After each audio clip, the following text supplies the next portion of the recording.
Welcome on behalf of all of the organizers, which is Future for Religious Heritage, represented by Jordi and Roel, and the Commission of the Bishops' Conferences of the European Union, COMECE, was represented by Emilio, he is here, and the Brussels office of the Protestant Church in Germany,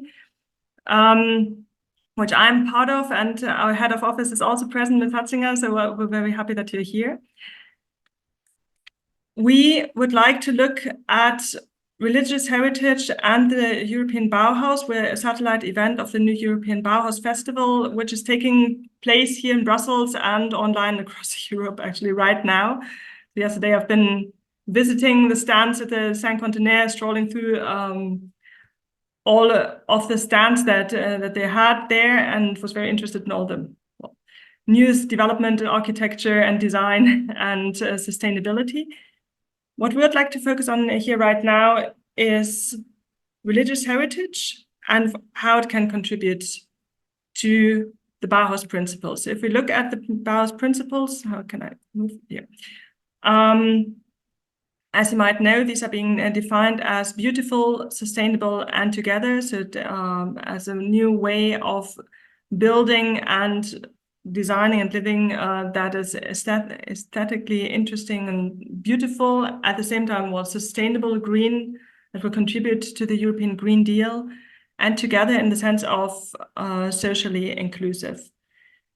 Now, if we look at all of these three principles that should go hand in hand with the European Bauhaus, then actually, if we apply them to religious heritage buildings, we can see that we have actually adhered to these standards for centuries, I think you can say. So if we take them one by one, so if we start with the sustainabilities, when you think of old heritage buildings, they are actually built to last for centuries, which is, I think, standards that, well, are not that common in a lot of buildings that are built today.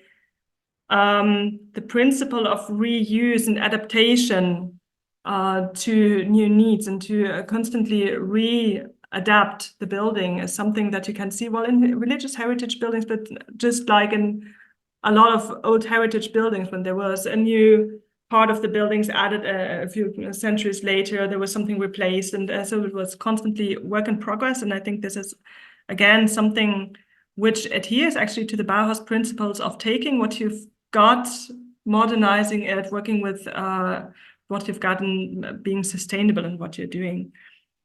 Also in today's world, religious heritage buildings provide contributions, in my opinion, to mitigate and adapt to climate change. You might think of projects that are installing solar panels on church roofs and then providing green energy to the community, for example, provided that monumental protection allows that.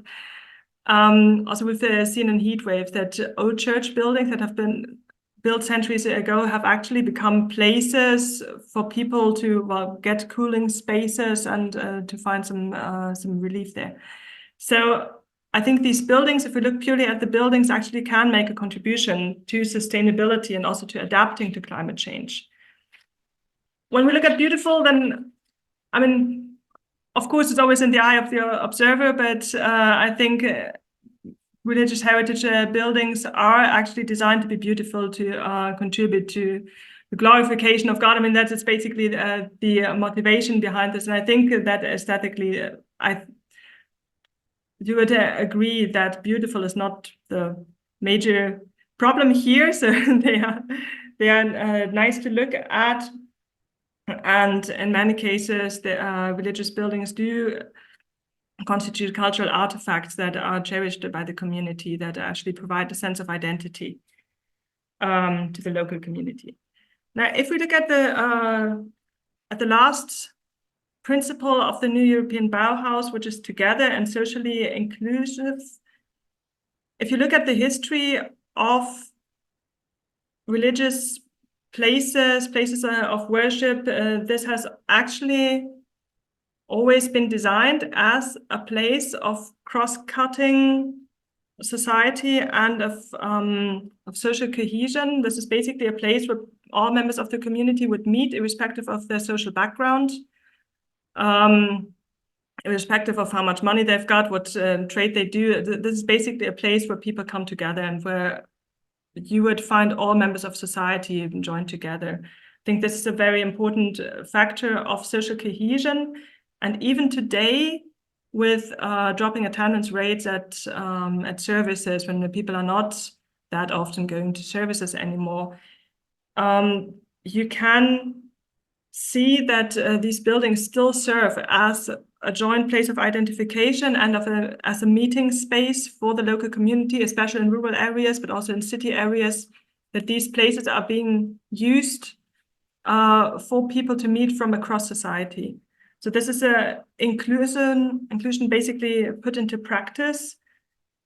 But at the same time, churches are also places where social cohesion is actually shaped, and churches, other religious communities as well, but speaking from a church perspective here, have traditionally provided charity welfare to the community. If we look at Germany, just to put some numbers on the two major churches, so us being the Protestant church and our colleagues from the Catholic Church, are the largest provider of social welfare in Germany. And just to put some numbers on it, our own welfare branch, Diakonie, has got some 600,000 employees. And on top of that, some 700,000 volunteers. And the number are even a bit larger, but more or less the same scale for our Catholic colleagues from Caritas and from the Catholic Church. So, of course, not all of these social services are provided just inside church buildings, like old church buildings, but for a significant part they are. And these buildings also do serve as social, well, putting together social fabric. This is definitely the case in Germany. This is also the case in other member states of the European Union. So I do think that if you look at religious heritage buildings, then we do contribute to the Bauhaus principles quite a lot, also in terms of renovation, also in terms of refurbishment. And this is what we will look at in this session. Of course, there are some challenges that always will remain and that are there, such as with, as I said, dropping attendance rates. We do have an urgent issue of what to do with churches that are no longer in use. And we're looking for ways to maintain them, to reuse them, refurbish them in a way that will give back to community and to the local community. Climate adaptation is definitely a challenge for buildings that are built for different climate conditions than we are expecting in the coming decades and centuries. So we can see the need to adapt to different climate conditions. As always, we always have a need for accessible, non-bureaucratic funding, also from EU sources, such as the ERDF, from other sources. This is, of course, an issue that's ongoing. Also accompanying legal conditions concerning monument protection laws, for example. I mean, such as, are you allowed to put solar panels on your roof or not, if you've got a protected heritage building? State aid rules. And, well, rules that are there concerning funding and implementation. So all of that being said as a context, we hope to take you today on a journey to showcase some contributions of religious heritage buildings to the new European Bauhaus movement, and to elaborate on the way how these buildings can contribute to a more sustainable and inclusive society. So what we are going to do is we will have a short exercise to get started. After that, we will be honored to receive a keynote presentation from Ms. Anne Grady, who is a seconded cultural heritage national expert to the Cult Committee of the European Parliament. And after that, we will hear presentations of best practices from 3 countries, from the UK, from Germany, and from Belgium. And we're very much looking forward to hearing how then these principles of refurbishment of the Bauhaus are being put into practice. We will then have a short question and answer session and closing remarks, and by 12:30, we will close this event.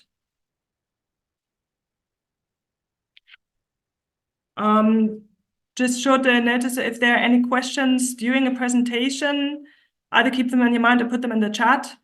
In the question and answers session later on, we will just raise your yellow virtual hand and we will take your word. So thank you very much. I will hand over to Rocio for a short exercise.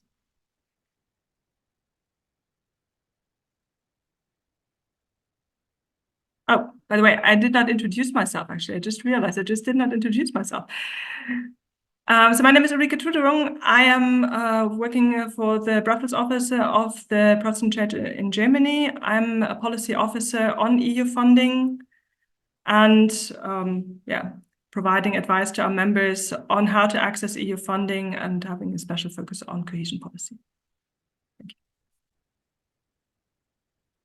Okay, so now let's go to the quiz, the short quiz. Okay, we give a moment for people to join. Our guest speakers can participate as well if they wish.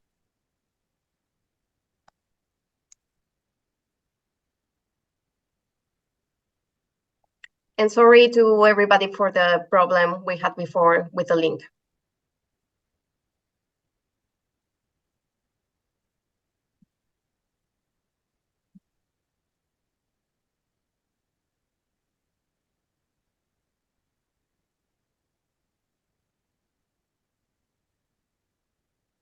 Okay, so I think we can go with the first question. You have 30 seconds to answer. I think you need to open it, actually. Is it active? Here you go. No.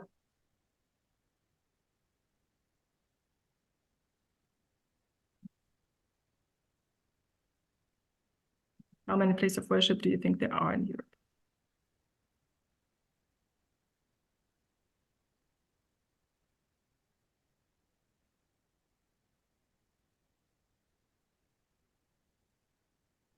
Okay, well done.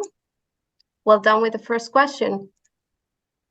Now we move on to an open-ended question, which is, what do you think the main challenges of religious heritage are? And you can type your answers.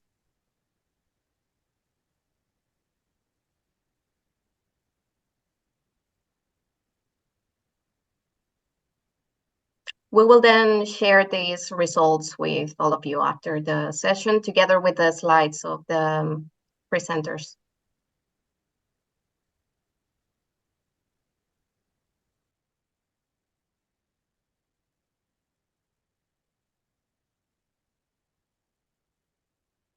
So funding, maintenance, and sustainability seem to be the biggest challenges of religious heritage in the 21st century.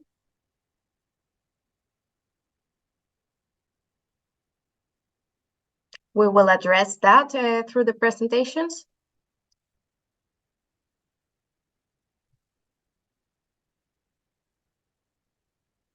Okay, and I think we can move on to the next one. What generates more emissions, reusing a building or building a new one?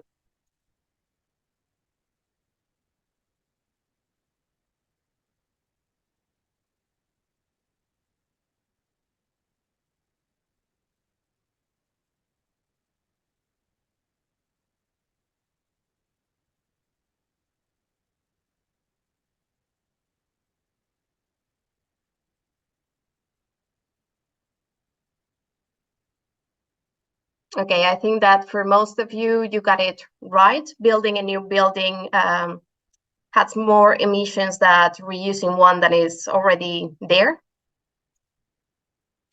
And the last question is, do you know any examples of reuse of religious buildings?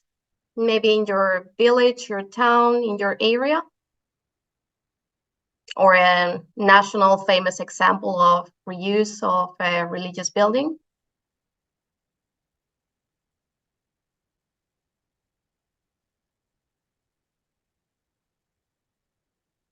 Try saying which one instead of yes.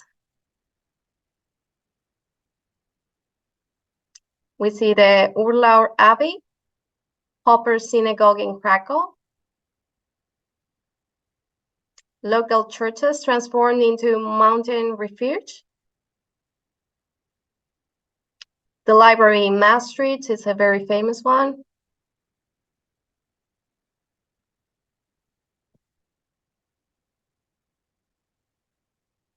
the digital church in Aachen.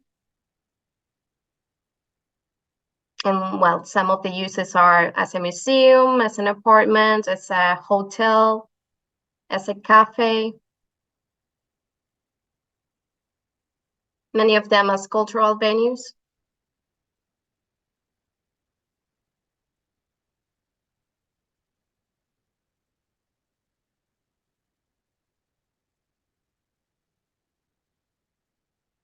Okay, so I think that was it to get into the topic.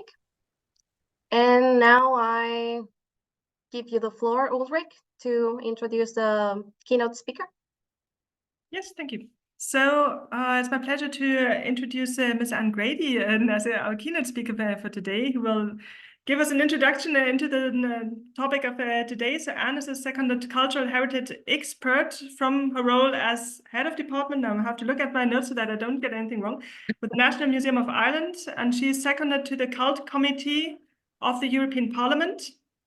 And in this function, she coordinates and assists members in drafting non-legislative papers and reports opinions, and defines policy line in addition to advising the European Commission on these subjects. So with the role in the National Museum, Anne was responsible for a number of areas, including ICT, governance, business planning, and the development of a wide range of museum activities, policies, guidelines, and developing the strategy there. And in her role as a seconded expert with the European Commission, she has been key in managing the European Year of Cultural Heritage, which took place in 2018. And you've led a member states working group on the subject of sustainable cultural tourism. I hope I got it all correct. And Anne, we're very grateful to have you here. Thank you very much for joining us, and the floor is yours. Right. Thank you very much, Ulrika. Thank you for that lovely introduction. And also thank you to FRH, in particular, the team here in Brussels, Jordi and Rosia. Big thank you. And for me, it's very timely and a valuable occasion to present and to be the keynote speaker at this event. Thank you for the introduction. So why am I here? I'm here to talk about strengthening cultural heritage resilience for climate change. And it's actually an open method of coordination group, which I led with when I was with the European Commission, with DG EAC. So if I could have the next slide, thank you. So what is the European Union's competency in relation to culture and cultural heritage? Because sometimes there's confusion out there about what does the European Union do and what's it responsible for? So it assists and complements the actions of member states in preserving and promoting the heritage. And you mentioned, Eureka, thank you, the European Year of Cultural Heritage, which was it was iconic, and it really worked very well. And also the Union develops policies and programmes, and it supports and promotes policy collaboration between the member states and stakeholders on heritage. And we have projects and programmes such as the new European Bauhaus, Creative Europe, and Horizon Europe. And I just want to mention, when I'm talking about climate change, it's really not that new with the European Union, because 20 years ago, a project was funded called Noah's Ark, and it dealt with the global climate change impact on built heritage and also on cultural landscapes. So if I could have my next slide. Thank you. So what is an open method of coordination? Well, it's where the member states come together and they appoint experts from their ministries, institutes, boards and agencies. And this one, dealing with climate change, was set up under the last Work Plan for Culture. We had 55 experts from 28 countries who met over 18 months. I had the honour of leading the group, and Dr. Johanna Leisner was our wonderful chair. The group was a really enthusiastic and dedicated bunch of people. They came from 25 member states, plus Norway, Switzerland and Iceland. And that brings me on to my next slide. So this OMC group, looking at climate change and heritage, we worked under the title Strengthening Cultural Heritage Resilience for Climate Change. And the mandate's quite long, but in that mandate, it actually makes a specific reference to the SDG 13. Take urgent action to combat climate change and its impacts, to do it now. So my next slide, please. So the objectives of this group, what do we set up? What are we going to do? And under the mandate, it was to identify and exchange good practices and innovative measures for the protection of cultural heritage. And this actually included both tangible and intangible, to look at the current and emerging threats and the impacts of climate change on cultural heritage. So we know what's happening now, but what's also coming around the corner? And to look at the contribution cultural heritage can make to combating climate change. And this is very much in line with the European Green Deal's goals. So that brings me on to my next slide. Thank you. As part of the group, we did a lot of things, but we debated long and hard about what to put on the cover of our final report. And we thought this image of the Acropolis under snow sent a very, very strong message about climate change and heritage. Next slide, please. So we did a survey, we met, we heard presentations, but a key thing that we did as part of our group is we collected 83 case studies from 25 countries. Now, these case studies mainly relate to the tangible cultural heritage. There are some intangible, but it's mainly tangible. And a third of those are actually research projects. The focus is very much on sustainability and safeguarding. So it's all very much within the ethos of the new European Bauhaus. The key points that came from these case studies, and there are 83, so the key points is heritage is threatened by climate change, but it also offers solutions and inspiration to the crisis. The role of research and innovation is really important, and as I mentioned, a third of the projects are research. Many, not all, many traditional buildings are sustainable and climate friendly. And it's more climate friendly, according to our report, and this goes back to the Slido, Rosia, it's more climate friendly to upgrade, repair than to demolish and rebuild. And of course, continuous monitoring and maintenance is vital. 83 case studies, so I just want, I'm not going to go through them all, I don't have the time. So I just want to talk about a small selection, and we have Sweden. And what happened here was a checklist for property owners of these unique and very, very special church towns, run by the County Administrative Board of Norrbotten. Gammelstedt in the Gulf of Bothnia is one of the best preserved examples of church villages. And it's really, really fascinating about these wooden houses. There's over 400 of them, are clustered around a 15th century stone church. And they're used on Sundays when the weather is really bad and they can't get back home. So what happened? They produced a short, concise brochure with a very easy to use checklist. It presents 11 areas of possible uses, and it uses text and pictures, so it's not all just dialogue. And it offers examples of concrete action for what property owners can do. Norway, environmental monitoring. And this is a programme that started in 2017, and it monitors climate impact over a period of 35 to 50 years by the Norwegian Institute for Cultural Heritage Research. So it's a long-term project, it's continuing. They're monitoring climate change on wooden and stone buildings from the medieval age, and includes 2 UNESCO World Heritage Sites, Røros and Bryggen. The project provides knowledge for better management of valuable medieval buildings and also other traditionally built buildings. And a good example of the monitoring development of climate impact is the medieval Gammelstad Church in Lillehammer. So Portugal, and this is where we move to AI and digital. So they're using artificial intelligence, and they're monitoring 3 buildings at the focus, and they're in northern Portugal, and I did have the honour of visiting them some years ago. So it's a prototype that they're setting up. They're using satellite data together with 3D scanning, and alphanumerical data is being used for the monitoring potential in the positioning of the buildings, and they can monitor any minor structural movements or change. Then moving on to Spain, and this is a preventive conservation research project by the Cultural Heritage Institute of Spain, and it's looking at museums, research centres, the representatives on the project are from museums, research centres, universities, national institutions, and many, many member states, but it also includes North America, which is quite interesting. A diagnostic tool has been prepared for the curators and scientists working on the conservation of heritage collections, and it allows staff to know the risk situation when there's a change in the weather. It brings together recent knowledge and techniques on how different environmental factors affect the works of art, and in particular, they're looking at oil on canvas. And at the same time, they're also developing a digital platform for making preventative conservation decisions. And my next slide brings me on to something very close to my heart. Of course, I'm going to talk about Ireland, and this is Skellig Michael in County Kerry. It's managed by the state body, the Office of Public Works, and it's a monastic site dealing from the 6th century, 13 kilometres off the coast with a unique ecosystem. And it comprises these stone beehive huts with 618 steep steps, and they are steep. I've actually done it a few times. It's a UNESCO World Heritage Site, and its popularity increased tremendously because it was used as a film location for Star Wars.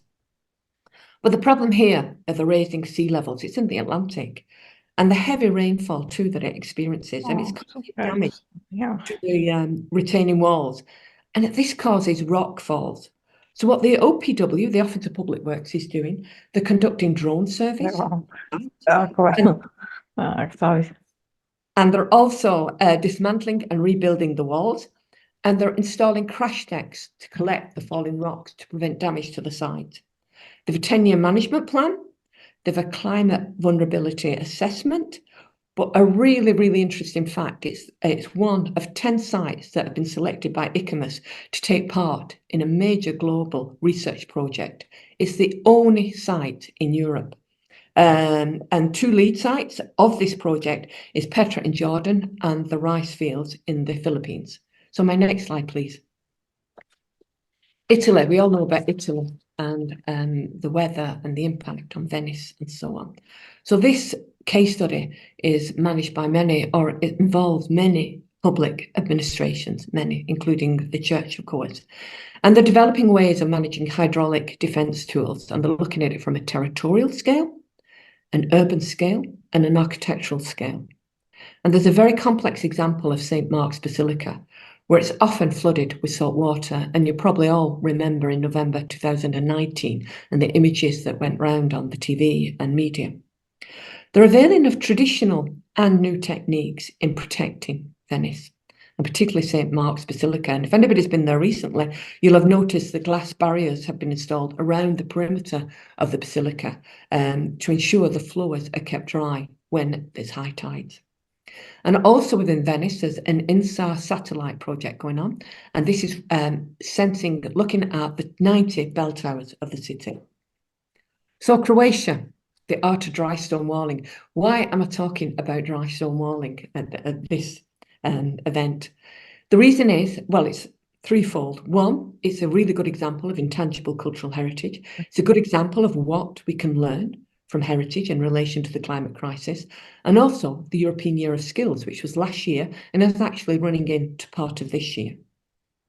It's a focus on vernacular architecture and specifically the dry stone techniques in Croatia and Eastern area and throughout Europe. The dry stone walls are an attraction in their own right, and they're aesthetically very pleasing, and this harmony going on with the environment. They're durable. They can withstand harsh weather conditions such as frost, but the skills are also part of the intangible UNESCO representative list in 2018. They play a vital role in preventing floods and avalanches, and they combat erosion, and therefore they enhance biodiversity. And this project, this case study, is actually very much involved in training and passing on this knowledge with a focus on young people and volunteering. So in summary, we know that climate change affects cultural heritage, but the data out there is mostly on immovable heritage, very little on intangible. And even at that, there's a lack of qualitative and quantitative data. There's very little, as I said, on intangible heritage, and the main threats are severe precipitation, floods, heat waves, droughts, and sea level rise. And we have 10 recommendations. And what can we learn from these recommendations? It's important to have cross-sectorial cooperation at all levels. We feel there's a need for a digital platform to exchange information and expertise. But we also felt there should be an emphasis on the national and regional authorities, that they should be involved in this fight against the climate change and in protecting cultural heritage. And we felt there's a need for data on the economic costs for climate change and adaptation and mitigation solely for cultural and natural heritage. Awareness raising what's happened has been unprecedented interest in this report. And there's been presentations throughout the EU and beyond, and actually at the FRH conference last year in London at COP26. And this is the first time ever an open method of coordination report has been presented to the European Parliament. There's an interest from the US National Park Service and also the British Museum. The European Bauhaus Festival, which this is why we're all here today, and I've just put in the link there, and I am encouraging people, if you are in Brussels, to go to Parc de Saint-Quentin to see what's happening about the festival. And if you can't go, there's also a lot of information and streaming online. So my next slide, and very quickly, I want to mention the survey that the FRH recently conducted, because it's important to mention that people really, really care about heritage. And this survey actually proves that point. They care about religious heritage. I think it's a really, really good survey. I provide a link at the end of my presentation, and I suggest, thank you, Jordi, that's the link. I suggest people have a look at the survey and to see the information that's provided there. So additional information, there's a link to the OMC report, Climate Change Network Plan, a whole lot of reports and huge amount of information.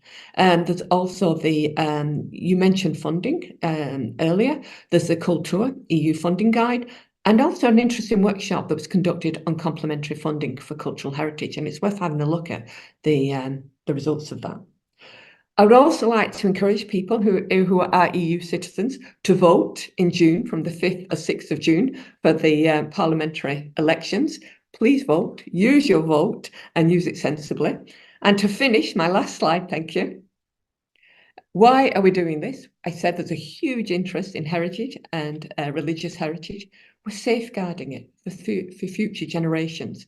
And you may have heard this quote before, but I think it's really, really important and it's really relevant. The greenest building is the one already built. Thank you.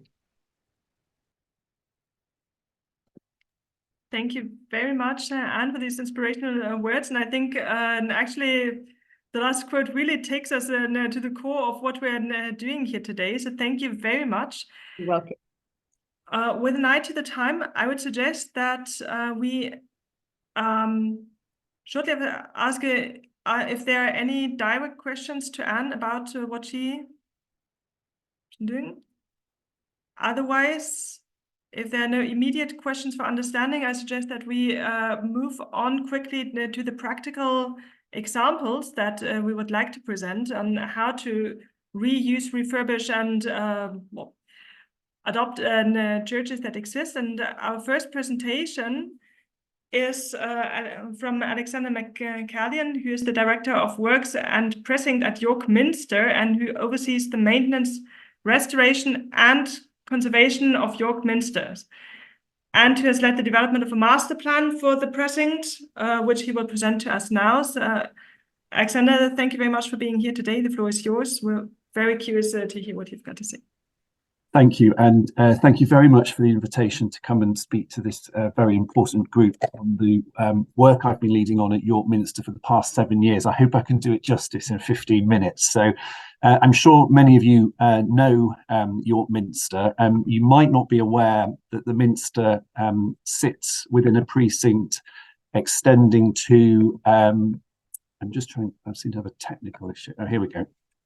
Extending to just under 7 hectares of York city centre, and it's an incredibly complex part of the city. We have 53 properties, all of which are listed, so they're protected by statutory legislation. 3 of the buildings are grade 1 listed, including York Minster. All of the estate is scheduled, meaning I can't put a spade in the ground deeper than 6 inches without permission from central government.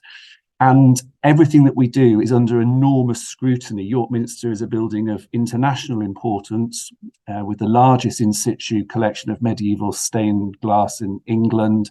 It's subject to extensive scholarly research. So when I started this process of looking how we could create a sustainable future for the Minster, I was really starting from a position of the answer's no. What's the question? Because there was no planning policy to support any changes within the precinct. In England, every local planning authority since 1947 has been required to have a development plan for their area, which sets specific development criteria. York hasn't had an adopted local plan since 1958. So there is no adopted planning policy to deliver change.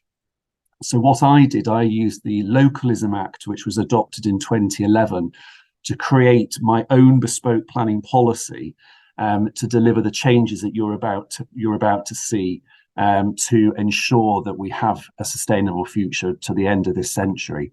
And when I talk about sustainability, I'm referring to three core strands: financial sustainability, so we've always got the money to care for this incredibly complex estate; environmental sustainability, which is obvious; and heritage craft skills. So we've always got the skills on site to care for this very precious and complex building and estate. So in terms of finances, just to put it into perspective, it costs £33,000 a day to run and care for York Minster. And we receive no regular central government or Church of England funding. All of the English cathedrals are responsible for their own fiscal management, and we rely incredibly heavy on paying visitors. So we're back to pre-COVID levels of about 750,000 visitors a year, but during COVID that number completely fell off the cliff, and our income saw a catastrophic loss. We were incredibly lucky to be funded by York Minster Fund, whose core charitable objective is to raise funds for the care of York Minster. Without that money, we'd have been in a very, very serious situation. Environmentally, we are seeing, even in the 7 years I've been at York Minster, increased rainfall. I mean, this winter has been atrocious. We cannot get the water off the cathedral quickly enough. And we're seeing saltation of the salt, of the magnesium lime salt, and rapid cavernous decay. The extent of conservation and repair required of this magnificent building is overwhelming at times. And at the moment, we're focusing on the south choir aisle, which is about 10% of the building. It's frightening. And some of these photographs, I could show you worse, just show the scale of the stone renewal that's needed. And of course, the Church of England quite rightly has set a very ambitious target for us to get to net zero by 2030, and that's reflected by City of York Council. Now, how on earth do you get to net zero with no planning policy or a plan on how to get there? So, and of the 42 Anglican cathedrals, only 13 still have functioning works departments. So I'm incredibly privileged to lead the team at York who look after the Minster, and we're the largest surviving stone yard in the country. But the cost of my team is so enormous to look after the building, that isn't sustainable either. So if we don't do something, we're not going to be here in 10 years' time. And then who is there to care for the Minster? And this slide shows you the extent of statutory measures that sit above me, all of the permissions that I'm required to secure before I can do anything on the cathedral or around, orbited by all of our stakeholders who are all incredibly influential and, of course, concerned about the cathedral to make sure it's properly cared for. So a very long story short, I had very limited options within which to develop a master plan. I brought forward the master plan as a neighbourhood plan, utilising the Localism Act, which was adopted in 2011, to effectively create a zonal plan of the precinct with bespoke planning policy sitting behind each of those zones. Sustainability is the golden thread running through the document, which I based on the 17 UN goals. That has guided the principles of development and change within the precinct, specifically around the net zero and heritage adaptation, which we're leading on, but also the well-being of the city, how important our cultural heritage is to us and how important our green spaces are to the visitors of York and the residents of York. So a multifaceted, complicated document delivering significant change. We've now secured 9 major consents on the back of this in a very short space of time. The beauty of the extensive consultation that's taken place, 32 weeks in total over 4 years, has meant that we've de-risked all of the planning applications before they've gone in to ensure that the public, our community, our stakeholders are behind what we're doing, and that is key. Otherwise, people feel you're forcing these changes on them, which leads to objections and a protracted approach to planning. So the York Minster Refectory, which opened last year, is the first retrofit project on a listed building in York. Most importantly, this includes solar slates. So you can see Canon Michael blessing the roof here. The solar slates from a distance look like Welsh slate. They're actually creating the power that are running the air source heat pumps that are heating the building. And that building has secured an energy rating of B. It didn't get an A because we couldn't put double glazed windows in or secondary glazing, but a B is extraordinary. Normally, all of my buildings will fail their EPC rating. And we were very lucky that His Majesty opened that after Royal Maundy for us last year. This is a major consent, the choir roof. It's the size of 6 tennis courts, south facing. It's ideal for solar panels. You wouldn't even have suggested that 5 years ago. It's a core policy of our neighbourhood plan that we want to put solar panels on the roof. And last year we secured planning permission to put 199 solar panels on the roof. They'll produce a third of the power needed to run the Minster, and those will be on the building and operational next year. That application didn't receive one major objection. It didn't even go to planning committee. It was approved under delegated authority, again showing the power of consultation and de-risking. College Green is a major urban regeneration project creating a new public park in the city, underutilised space. This is now complete. We've increased biodiversity with special planting, sculptural benches. It's a really active space. St William's College, this is a 15th century building. We've got all of the consents to retrofit this, to put lifts in, ground source and air source heat pumps. This will become chapters, principal offices in due course.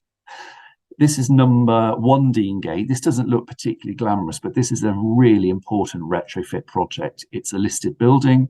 We've secured permissions to put a warm roof on, again with solar slates generating the power. But what's really important about this consent is we've got permission to put double glazed wooden sliding sash windows in. That might not seem a lot, but it's massive in York. So how do you retrofit and insulate a building with single glazed windows? It's an utter nonsense. And so this has set a precedence that I want to build on. These windows from the ground, you will not be able to tell they're double glazed, but they will make such a difference to the energy performance of that building. This is the statue of the late Queen that we installed 2 years ago, and I'll talk a little bit about that in a minute. And this is our Centre of Excellence. This is a visionary project which has established the Minster as an international centre of excellence for heritage craft skills and estate management. We're working with a number of European partners on this where we want to share knowledge. We've borrowed knowledge from you and shared knowledge that we've got. And create a campus facility for heritage training. So this is the Heritage Quad, where our stonemasons will be based, where we're building residential accommodation for our first and second year apprentices and our visiting apprentices. This is the city walls, which will sit behind the facility, means our visitors can look down and engage in the process of heritage craft and the sustaining of these skill sets that have been based at the Minster since the 11th century. Sustainability sits at the heart of this development. So the building to the left is covered in solar panels, which are generating the power to run the air source heat pumps that will heat the building. They'll also light most of the offices. It's been built broadly to passive house standards, so very low energy consumption. The central roof structure is collecting rainwater, which flushes the loos and waters the garden. And the building to the right is has a living green roof. So again, increasing biodiversity. And some views in here in the first working gargoyles in the precinct since the 16th century, where they'll shoot the water from the roof out. This is the technology hub, where we're investing in state-of-the-art cutting technology as a tool to support the craft at the Minster. So this will be sitting in a beautiful new building. Under this roof, all of those roof curvatures are covered in a state-of-the-art solar panel that will produce all of the power needed to operate the offices. So all of the lights, the air heating in the winter and the air cooling in the summer. So a huge step forward. By Christmas, we will be producing 40% of the power needed to run the estate on site through all of these renewables that we're putting in. I'm very conscious of time, so I'm going to whistle through these slides, I'm afraid. But the creation of the statue of the Queen was used embracing this blend of traditional craft skills and cutting-edge technology. So it's the moment has passed for a purist approach to preserving these heritage assets. We are embracing technology to support what we're doing because, as I mentioned, the scale of restoration is overwhelming. So we need to be doing more restoration for the same budget more efficiently. And we're going to be doing that using technology. But what the statue of the Queen has proved is that we're not diluting any of our craft skills. We're not mechanizing the whole process. It's a fine balance of the two to achieve beautiful public art of international importance. And so we used a milling machine to support the preparation of the stone. And you can see here all of the various levels that we could have used the stone to. In the end, Richard Bossons, who was the mason who designed the statue and created it, he asked the machine to go down to 0.5 millimeter. Otherwise, he wouldn't have had the reference points to complete the statue by hand. And so this is a saw similar to the one that we'll be putting into our technology hub. But what the saw is doing is the roughing out stage of the craft process. So the laborious, boring bits, really. So that'll be done by machine. But what took the machine 160 hours at a slower speed because of the significance of the asset, it would have taken Richard 4 months just to do that bit. So you can see this is a little microcosm of how we are going to be addressing the stone renewal at the Minster as a direct response to climate change and extreme weather, which is the greatest threat to the Minster. So in summary, we've partnered with institutions around the world, particularly with our European friends, to create this centre. We hope people will come and learn from us and learn what we're doing, both in terms of heritage craft, but estate management and how we are addressing the climate emergency. And the point I make regularly is if we can do it at York, under every layer of heritage protection and English planning law, you'll have similar versions, then there's no excuse for everyone else not to be doing their bit to address the climate crisis outside of the heritage sector. So I hope that was interesting. I'm conscious my 15 minutes is up. And again, thank you so much for inviting me to come and talk to you today. Thank you very, very much, Alexander, for these inputs. And I think it was very interesting to look at what you're doing, Jürgen, and what you're doing also in terms of sustainability and the green impact. So that's really impressive.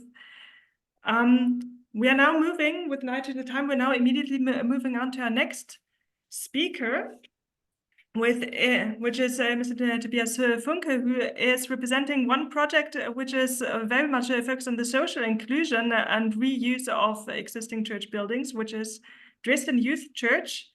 So Tobias studied theology and Jewish studies in Leipzig, Halle, and in Jerusalem, and has been a pastor in Dresden since 2017. And since 2022, he's been a youth pastor in the newly built Youth Church Youth Center, is that correct? Which he will also present to us now. And I'm quite excited to hear about that because they've done really great things there. So Tobias, the floor is yours. And we're pleased to hear from you. Thank you.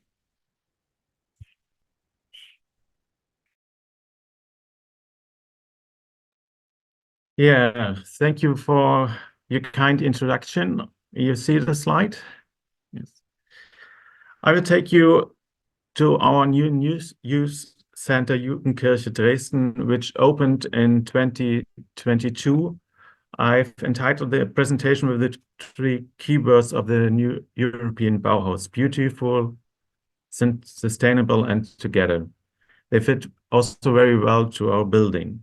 Before we take a look inside the building and its new use, I'd like to show you a short video that we made during the construction period. It's already 2 years old, but it's give you a good idea of the environment in which Jugendkirche is established. Trinitatis Kirche, it's centrally located between the River Elbe and the Great Garden in Dresden, built in 1884 during the Wilhelmine period when Dresden was growing and new churches were needed.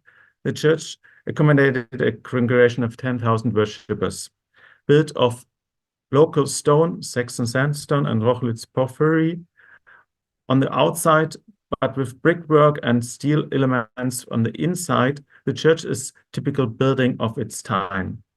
The church was destroyed in Second World War, leaving only the tower and the outer walls standing. During GDR era, the church was demolished and used for open-air events, church services, and concerts until 2020. Since 1992, the church has been home to a social youth program founded by the city but supported by the church. Now our organization, the Protestant Youth, is the umbrella organization of all youth work in the city. Since 2000, the organization has been looked for a new central location. The decision to convert the church ruins in the youth church was a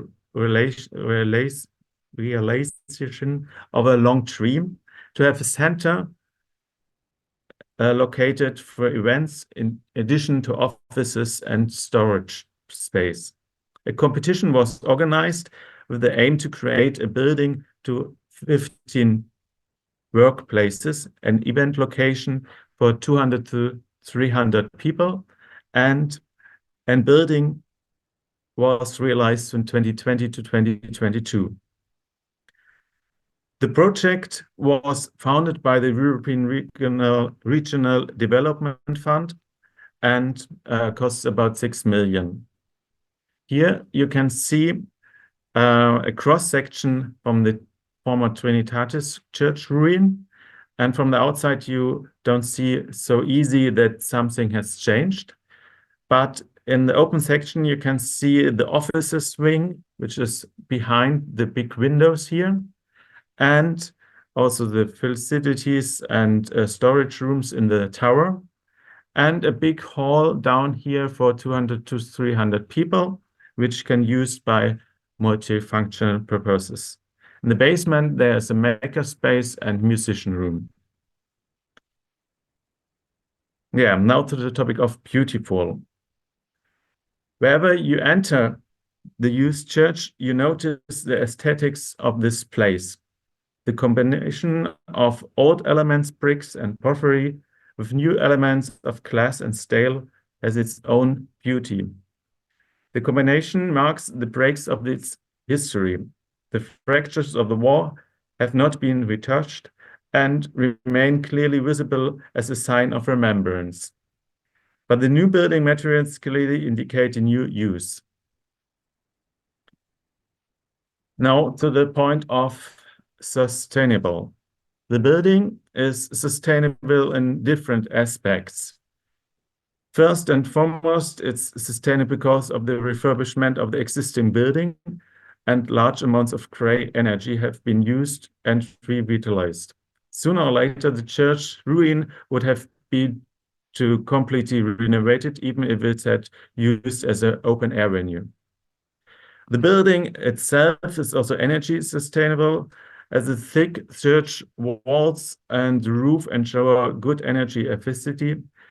In addition, a ventilation system with heat recovery in the winter and cold recovery in the summer has been installed, resulting in significant energy savings. The youth church is supplied with the district heating from a combined heat and power plant. As a youth organization, we also signed up in the church Grüner Hahn, it's called. It's a system on the base of European eco-management and autism. The building is also sustainable in ecological sense for its habitat of several species as crescents, yokdals, and bats. And we have also installed a camera on the tower for environment education purposes. The youth center system is also in social sense as a meeting and learning place for different people and different backgrounds. In the makerspace in the basement, you can repair and learn how to make things by your own hands. The repair cafe is planned for the neighborhood. In the band room, you can make music or meet other people to make music together. At the bar area in the inside, social workers approve their hands and to deal with the people who are coming with their everyday problems, but also you can go at the active area and to play table tennis, table football, or other games. And the third point, coming together. The church center has become a meeting place for a wide variety of groups in the neighborhood and in the city of Dresden. It's existing with different milieus come together, regional negotiation process take place. All issues of inclusion on our table. Traditional church services and concerts can celebrate it, but also parties or receptions are held. Modern technology allows us also film screenings and live events. As example, last month we had a live event with a Holocaust survivor from Krakow and over 200 children, school children. Next month we will hold also a event in preparing for the European elections with members of the youth from the parties. The building can also use for workshops and camps, but simply also only to play table tennis every Thursday, or to have a summer kino, cinema, a disco, or also a ball now in the spring. Or even as classical for a wedding ceremony, just also as receptions, also some small prayers. Yeah, so you have seen around some impressions of our church, our youth center, and I hope you get good impressions. Thank you for your attention. Thank you so very much, Mr. Funke. I really love this project, and I think it's also very inspiring for others. So thank you very much. As I said, we will take questions at the end of the presentations, just to pile them up together. So we are moving on to our third and final project example from Belgium. So Roel de Ridder will present to us the platform Toekomst Parochiekerken, so the Flemish Future of Parish Churches platform. Roel was a services researcher at Hasselt University until 2022, working for municipalities and church boards and developing policy plans and trajectories.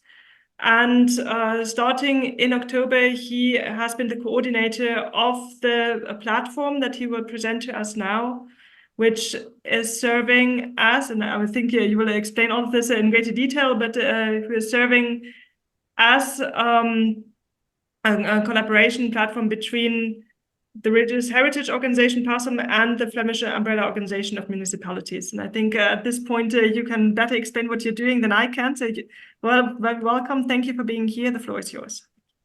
Okay, thank you. Thank you for the invitation as well. I'll present to you very quickly the Flemish situation in which the parish churches in Flanders find themselves today. And also present very quickly the platform and then some contemporary examples of reuse of church buildings in Flanders. So key in the present situation, or in the situation in Flanders in general, are the actors involved. We have a system in Belgium of fabric committees or church boards, groups of 5 volunteers that take care of one parish church, and they manage all Belgian parish churches, these fabric committees. So more or less there are as many fabric committees as there are parish churches. And they do this for the churches that are still in use as churches or that are only partially reused. And they do that with their own means, which are often insufficient. Their own means, and that's why the municipalities in Belgium, not only in Flanders, but in Belgium, are obliged to supplement this so financially. So that in order for the bills to check out.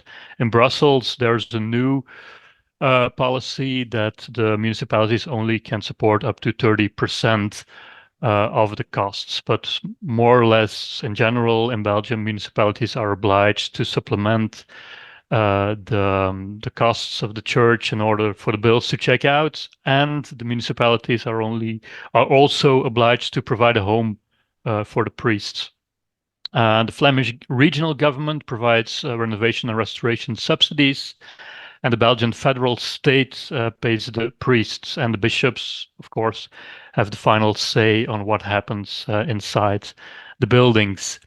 After withdrawal from worship, Fabric Committee will be merged into a larger Fabric Committee. It's following the scale of the parishes then, and the building ends up with its original owner, which is either the municipality or the Fabric Committee. And this time the building will be private property. Most buildings built before 1800 are owned by the municipalities today, and most buildings post 1800 are owned by the Fabric Committees. And ownership can, of course, change. And there are Flemish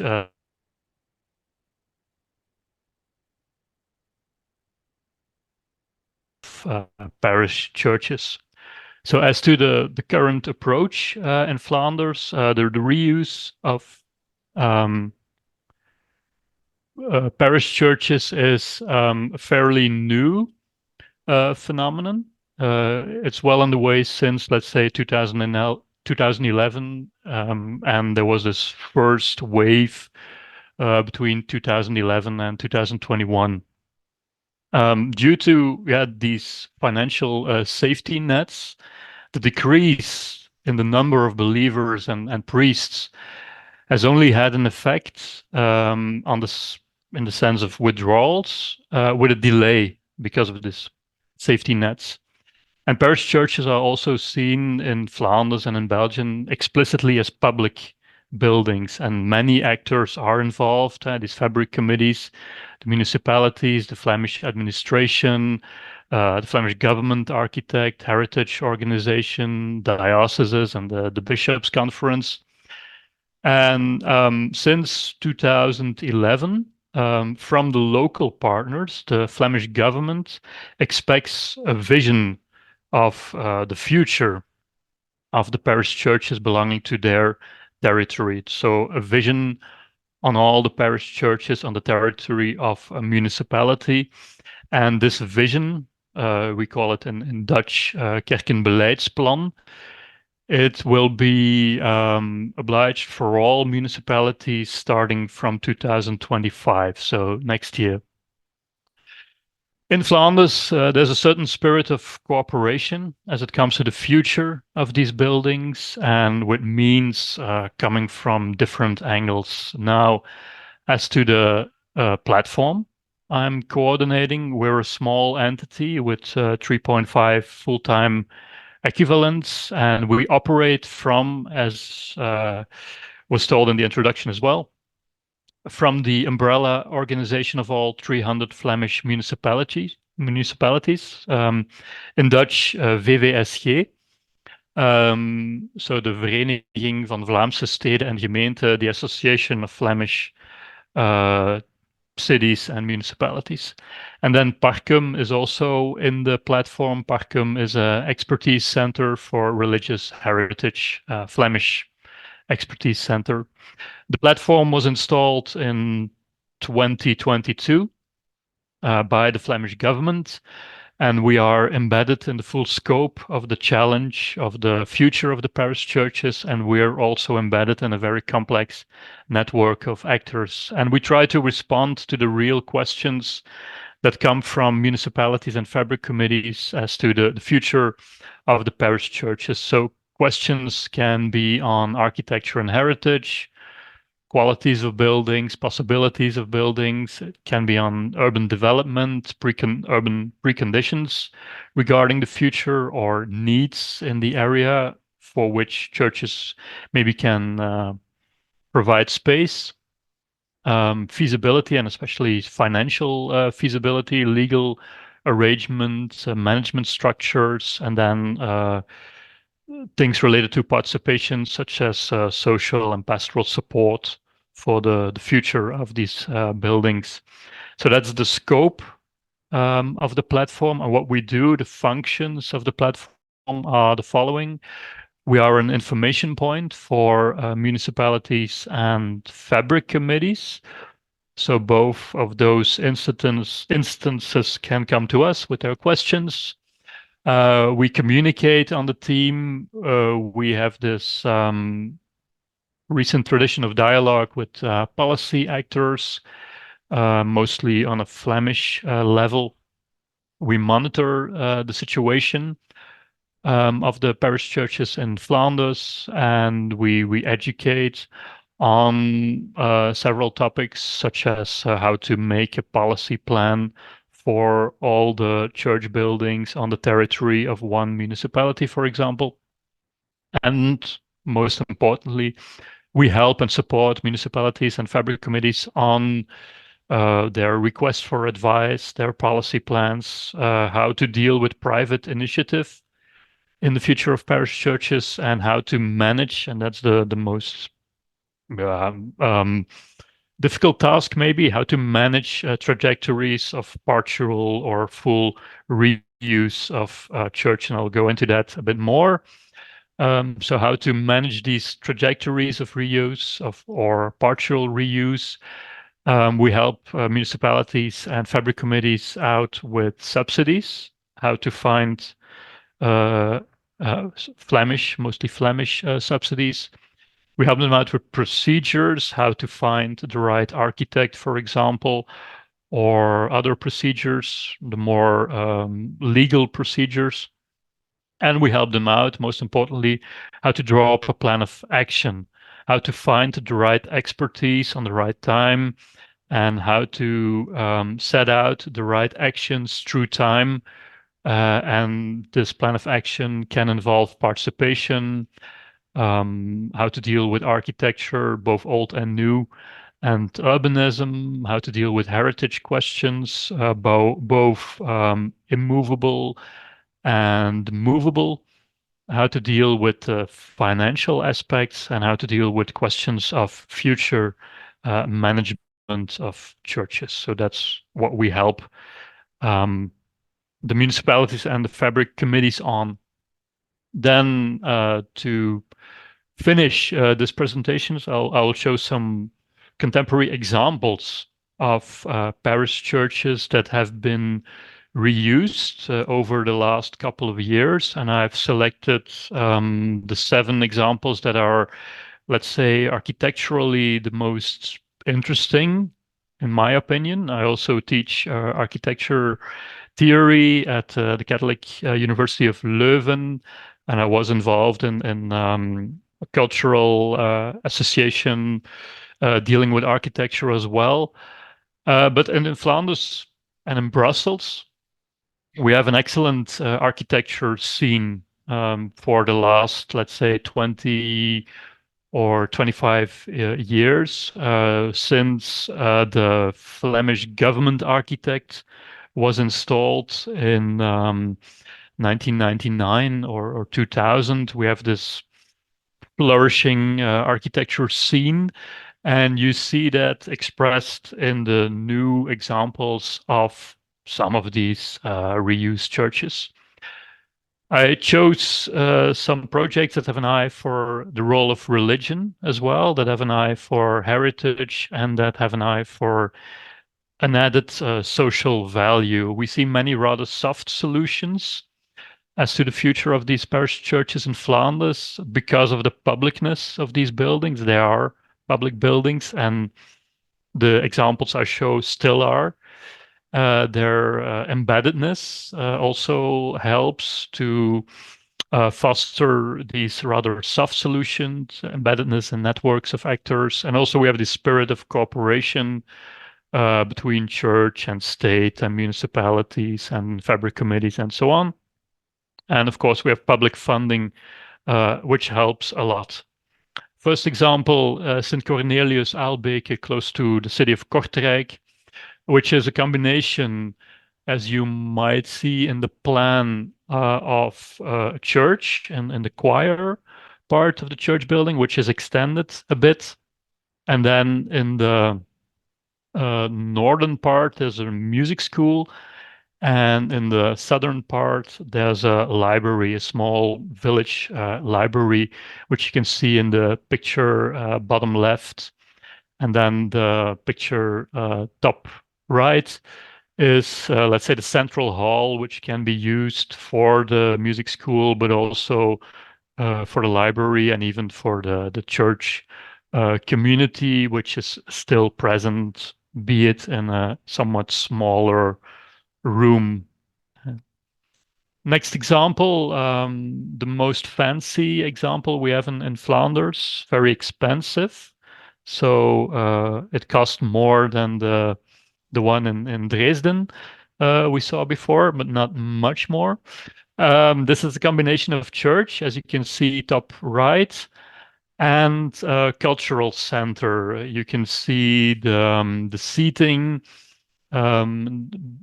top left and right of the picture, and also bottom right, you can see the seating in the, let's say, second part of this church. The model bottom left helps out to situate where each part is.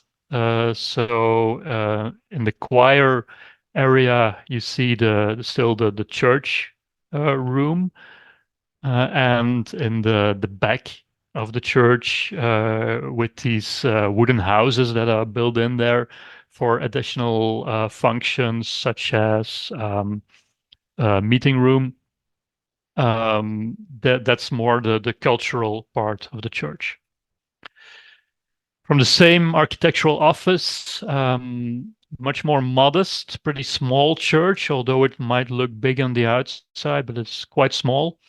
Multi-purpose with some simple introduction of some new architectural elements, such as this blue veil in steel, behind which you find a staircase leading to the oxaal, we say in Dutch, where the organ is in many churches. And then on the left, behind this veil, you see a kitchen area, and on the right, there's a bathroom area. It's multi-purpose. It's not really a church anymore, but it can be used for, let's say, small, intimate activities. It still has the atmosphere of a church that's restored quite nice. This example is combination of exhibition room, multi-purpose room in the volume that's inside of the church in the middle, and then the back, so the nave, more or less, it's a columbarium, so a cemetery in which urns can be placed in these new wooden columns. Next example, very, very new. I don't think it's in use yet, but architecturally it's finished very recently, Heilig in Ghent. It's a social center for this neighborhood in the eastern part of the city of Ghent. And as you can see, there's this new floor supported by this wooden structure, which is still quite high on the floor level. It's a generous room, and on top of that is an even more generous room, as you can see on the top left, by the Smet Vermeulen, which is a very, very interesting architecture firm from Ghent. This is the modern church. I can shortly jump in with an eye to the time. I think you will have to wrap up very soon. Yeah, it's the second to last example. So this is a listed building, a listed modern building by the architect De Sauvage, and it's turned into a library in Vosselaar and also community center. And then the last one is a daycare center in a modern church in Eeklo, near Ghent, in which new kind of furniture was placed on top even of the existing furniture. Very difficult building with sloping parts. And still, the architects turned this into a functional daycare center. As you saw in lots of these examples, a lot of the solutions are found actually in furniture. So not in big architectural gestures, but more in furniture, new furniture in these rooms to make them into something new. So that's the end of my presentation. Thanks for that. Thank you very, very much, Roel, for this insight from Flanders. And again, I think there's a lot of inspiration in there. With an eye to the time, I do have a lot of questions, but I can speak to you a lot. So I will just open up for all the participants because I think there should be some questions. So please just raise your little yellow hand so we can see and just ask any questions you might have about the project, about the presentation from Anne Grady that we had before. Who dares to go first? Yes, Ms. Snyder. Hi, thanks for organising this great event, and also to Alex, thank you for your amazing talk on the York Minster. I had the pleasure of seeing it myself once, and it was great to revisit that. My question is, how collaborative is your project at the moment with other medieval churches in England, especially 14th century churches? How much are you sharing, for example, in regards to solar panels? How far along is the rest of England in that regard? Thank you.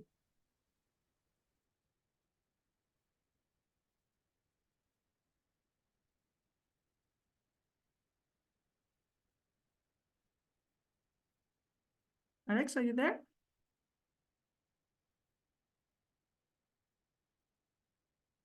Okay, otherwise we'll is he not there? Is he kicked out? I think perhaps he left because he had a flight Okay. today, so Maybe. perhaps it's not Okay, in the in that room. case, in that case, we'll just store that question and send it to him by email. So there was another question there, or is that? No, because Alex isn't in the chat anymore. It was also regarding Okay. York. So yeah, Well, but thank what you so we can much, do is everyone, for the to share his presentation. email address so you can ask questions directly. So yes. Are there any further questions?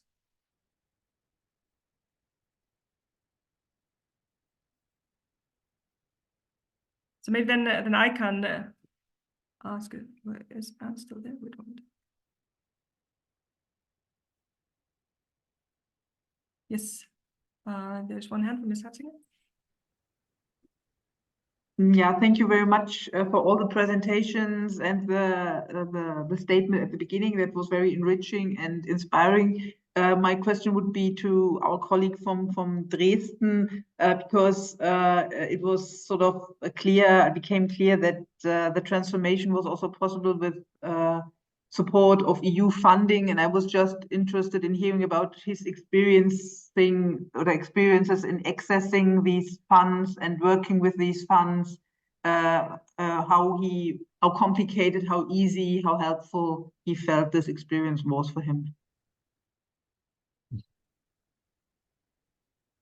Yes, thank you for this question. As I said, it was the European Regional Fund Development Areas, and EFRA in German. And it was a long process, but we get a lot of money from it, and it was very good. Also in the calculation, we get 80% of funding from the EU, 10% of the city, and 10% from the church.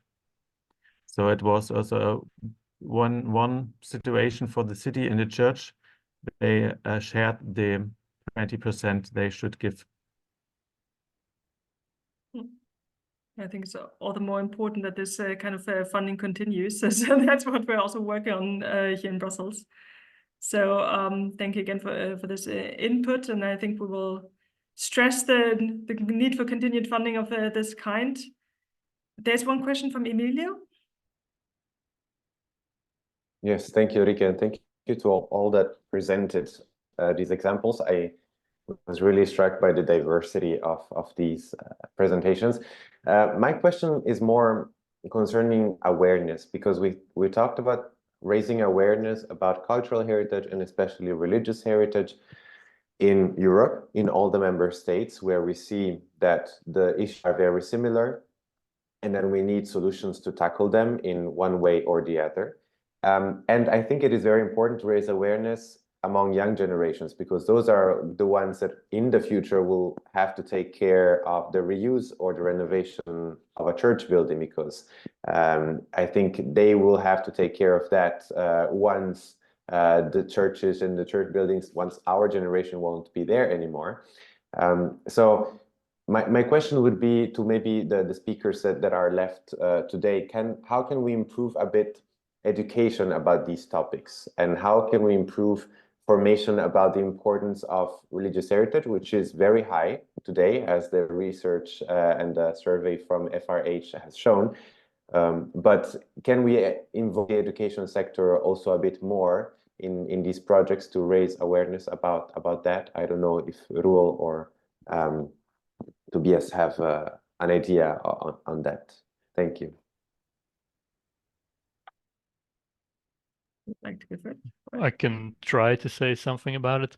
I have the experience that it's quite hard to find a way to youth in order to, let's say, for example, collaborate on a vision or collaborate on the future of parish churches. I had the experience in participation projects on church buildings that unless you reach out very explicitly to, for example, youth organizations, younger people will delegate the thinking on the future of parish churches to older people.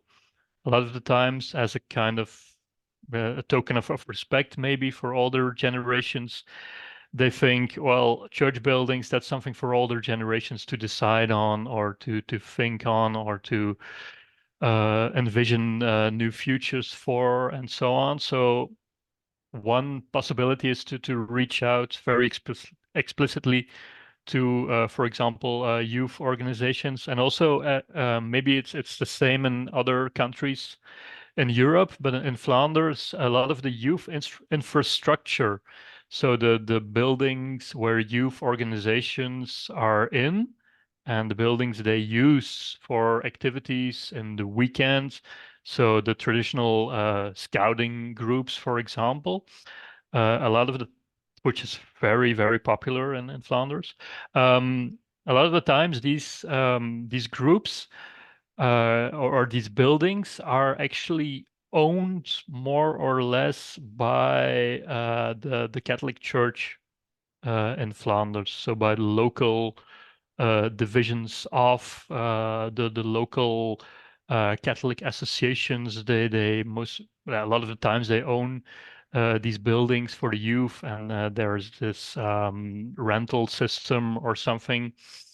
So maybe through the future for their own infrastructure, the youth infrastructure, maybe that can be used as a I don't know, as a vehicle or something to also think about the larger scale, and also think about maybe the future of the church, which is a lot of the times it is related to each other, and it's more or less the same volunteers lots of the time that take care of the youth infrastructure and the church infrastructure. So this can be an advantage, maybe. Yes, I can say in the same direction. we made this competition about the use or building of the youth church, and we have a process of involvement also from youth, and we need to encourage the youth to use this right. The youth is our they are the future, and not only of the church, also of all the heritage. And if they're encouraged, they like to be involved in all these processes. And we had a lot of discussion with the monument conversation stuff, what is allowed, what is not allowed. But we had the discussions also in other objects, that if there's nothing changed, the ruins are being ruins and not used anymore. And so we get a lot of opportunity to make a real involvement process for the youth. Thank you so very much. And with 9 to the time, I would like to wrap up right now. And I would invite actually our co-organizers, so Jodi and Emilio, to draw some final conclusions. What are you taking out of this, and how do we go from here? Maybe Jodi, maybe you want to start. We cannot hear you, Jodi. You can go ahead, Emilio. Yes, thank you so much, Ulrike. Thank you to the presenters again. I think what I personally bring and take away from this webinar today is that through the 3 dimensions of the European Bauhaus, we can really ensure that religious heritage is preserved and renovated and reused in the ways that are most fitting to the purpose that people wanted to have, that are belonging to the religious building itself. And I think one of the points that I would like to highlight is really that of not only raising awareness, but ensuring that everybody is on board. So as we heard, there is always a consultation that has to be done, including all the stakeholders, religious, non-religious, public, the educational ones, the youth ones. And this is really not only to be done for the sake of cooperation per se, but also as a participative instrument for the benefit of the whole community and of the whole society. So this is, I think, one takeaway that I would like to highlight for today's conclusion.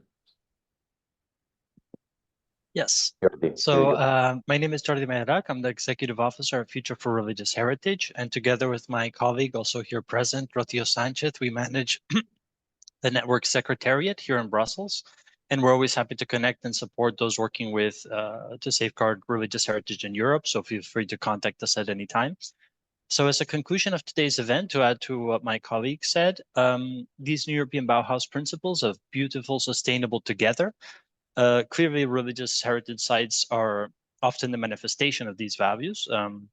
They're commonly the most beautiful buildings in any city or town, sustainable by its traditional building design and materials. And together, they've historically been the main and sometimes only gathering place for local communities, especially in rural areas.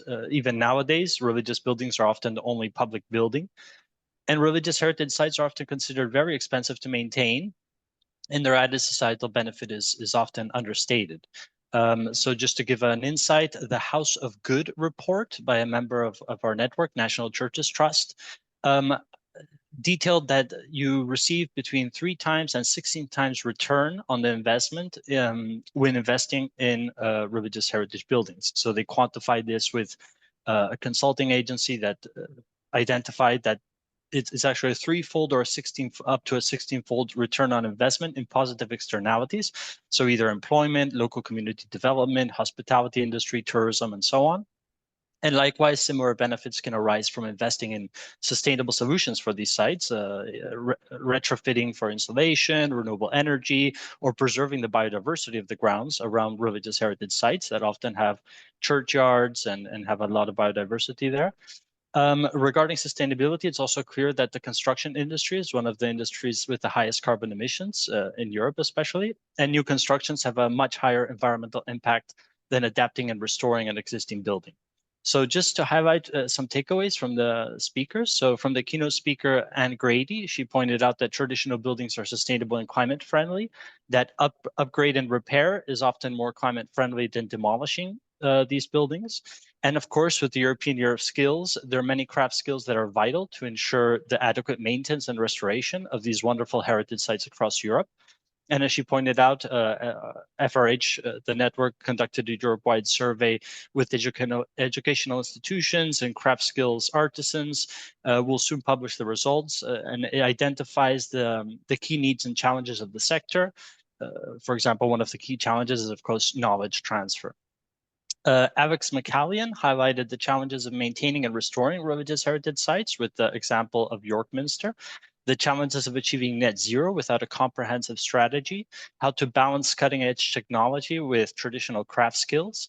And with his example of York Minster, he highlighted the state-of-the-art design as well as an impressive renewable energy setup, which will cover almost half of the site's energy requirements. And this project was also the winner of the 2023 Religious Heritage Innovator of the Year Award, showcasing that religious heritage, which we don't often associate with innovation, actually brings a lot of innovation, especially regarding sustainability. Tobias Funke presented the example of the Dresden Youth Church, a church that was destroyed during the Second World War. It remained unused and in disrepair for many years. And then in the year 2000, the church was converted to an event and office space, which is a meeting and educational site welcoming the local community. And he put a big emphasis on sustainability. This emphasis was carried out throughout its restoration and future use, and it included the participation in a European eco-management and audit scheme to ensure the sustainability in the future. Roel de Ritter, with future Parish churches, they're establishing a very necessary link between church managers and church boards with public authorities in municipalities to ensure the safeguarding of these sites. He provided an overview of the situation in Flanders, including unique aspects of ownership with the fabric communities and municipalities. And it's interesting to note that the Flemish government is encouraging these plans called Vision for the Future of Parish Churches, which is a similar initiative that has already been taking place in the Netherlands. And these plans will now become a requirement in 2025.